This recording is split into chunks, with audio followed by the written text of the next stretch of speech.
بسم اللہ الرحمن الرحیم. السلام علیکم. Welcome to online lecture room PMDC Peshawar. میں ہوں Ijaz Hussain, lecturer Urdu, Peshawar model degree college Peshawar. عزیز طلباء، آج ہم ناصر کاظمی کی غزل جو کہ سال دوم کے نصاب میں شامل ہے اس کی تشریح کریں گے. ہمارے لیکچر کے اہم نکات: شاعر کا تعارف، اشعار کی تشریح اور گر کا کام. تو چلیے چلتے ہیں. سب سے پہلے شاعر کا مختصر تعارف کرتے ہیں. ناصر کاظمی 8 دسمبر 1925 کو امبالہ میں پیدا ہوئے. ان کے والد محمد سلطان کاظمی رائل انڈین آرمی میں صوبیدار میجر کے عہدے پر فائز تھے. ناصر کے والد محمد سلطان کاظمی سرکاری ملازم تھے. والد کے پیشہ ورانہ تبادلوں کی وجہ سے ان کا بچپن کئی شہروں میں گزرا تھا. انہوں نے میٹرک مسلم ہائی اسکول امبالہ سے کیا. آگے کی تعلیم کے لیے اسلامیہ کالج لاہور آ گئے تھے. ناصر کاظمی وہاں ایک ہاسٹل میں رہتے تھے. ان کے استاد خاص رفیق خاور ان سے ملنے کے لیے اقبال ہاسٹل میں جاتے اور ان کے کمرے میں شعر و شاعری پر گفتگو کیا کرتے تھے. تاہم اس کے باوجود بھی ناصر نے BA پورا کیے بغیر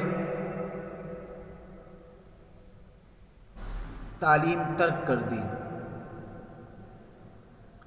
1957 میں ہمایون جو کہ رسالہ ہے اس کے بند ہونے پر ناصر کاظمی محکمہ دیہات صدار سے منسلک ہو گئے. اس کے بعد وہ زندگی کے باقی سال ریڈیو پاکستان سے جڑے رہے. ناصر نے پہلے ادبی رسالہ اوراق نو کی ادارت کی کے فرائض انجام دیے. 1952 میں رسالہ ہمایون کی ادارت سے وابستہ ہو گئے. ناصر کاظمی کی غزلوں میں قدیم رنگ اور جدید رومانی رویوں کا امتزاج ملتا ہے. ان کی غزلوں میں اعلیٰ اقدار کی شکست کا ماتم ہے. چھوٹی بہروں اور سادہ الفاظ میں وہ اپنے جذبوں کا اظہار کرتے ہیں. ان کے اہم مجموعے برگ نے، خشک چشمے کے کنارے، دیوان، پہلی بارش، نشاط خواب، سرخی چھایا وغیرہ شامل ہے. اچھا، اب عزیز طلباء چلتے ہیں غزل کی تشریح کرتے ہیں. غزل کے پہلے شعر جو ہیں: سفر منزل شب یاد نہیں، لوگ رخصت ہوئے کب یاد نہیں. تو اس شعر میں اصل میں شاعر جو ہے وہ ان کا بنیادی حوالہ جو ہے وہ غم ہے، اور ناصر کاظمی کو جو ہے وہ میر کی بازگشت کہا جاتا ہے. تو ان کی غزلوں میں بھی ان کا غم جو ہے نمایاں طور پر نظر آتا ہے. تو شاعر کہتا ہے کہ رات کے وقت جب کارواں کے مسافر آپس میں بچڑ رہے ہوتے ہیں تو ایک تو جدائی کی تکلیف، دوسری اذیت، تاریکی. چنانچہ اس حادثے نے حافظے اور یادداشت کو اس قدر ناکارہ بنایا کہ اب میں سب کچھ فراموش کر چکا ہوں. کوئی واقعہ، کسی لمحے کی کوئی یاد، سفر کا مرحلہ یاد نہیں آ رہا. یہ سب کچھ کہہ دینے کے باوجود شاعر اس پیرائے میں یہ کہنا چاہ رہا ہے کہ ایسے واقعات جن کا وہ شکار رہے ہیں کوئی فراموش نہیں کر سکتا، لیکن اس کا تذکرہ کے ملال سے بچنے کے لیے اسے بلا دینے کا بہانہ بنانا پڑتا ہے. یعنی بقول ایک شاعر: یاد ماضی عذاب ہے یا رب، چھین لے مجھ سے حافظہ میرا. شعر نمبر 2: اولی قرب کی سرشاری میں کتنے ارماں تھے جو اب یاد نہیں. محبت کے بعض حوالے بھی آدمی بھول جاتا ہے، جن کے بارے میں یقین ہوتا ہے کہ وہ ناقابل فراموش ہے۔ تو اس شعر میں شاعر کہتا ہے کہ محبت کے پہلے اور اولین تجربے انسان کے حافظے پر نقش ہو جایا کرتے ہیں۔ انہیں فراموش کر دینا انسان کے بس کی بات نہیں ہوتی، کیونکہ ان کے اندر زندگی کے لذیذ ترین ذائقے موجود ہوا کرتے ہیں۔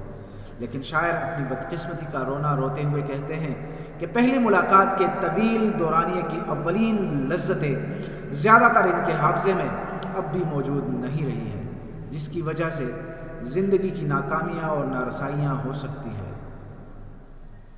شاعر یہ کہنا چاہتا ہے کہ غم اس قدر حاوی ہو گئے ہیں کہ ان کے حافظے میں یادوں کو محفوظ رکھنے کے لیے جگہ کم پڑ گئی ہے۔ ایک حوالے کا شعر مجھے یاد آ رہا ہے، پہلے پہلے تجربے چاہت کے اب تک یاد تھے، پہلے پہلے تجربے چاہت کے اب تک یاد تھے، پر ہوا ایسی چلی جانا کہ دینا لٹ گئی۔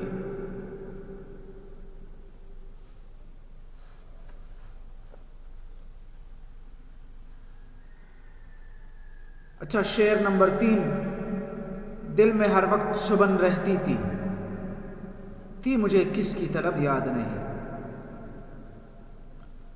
تو اس شعر میں شاعر کہتے ہیں کہ ایک محبت کا دور وہ بھی تھا جب دل میں چاہنے کا جذبہ موجود تھا، لیکن اس کا مرکز معلوم نہیں تھا۔ ایک ہیولا سا نگاہ میں تھا، لیکن چہرہ صاف اور نمایاں نہیں تھا۔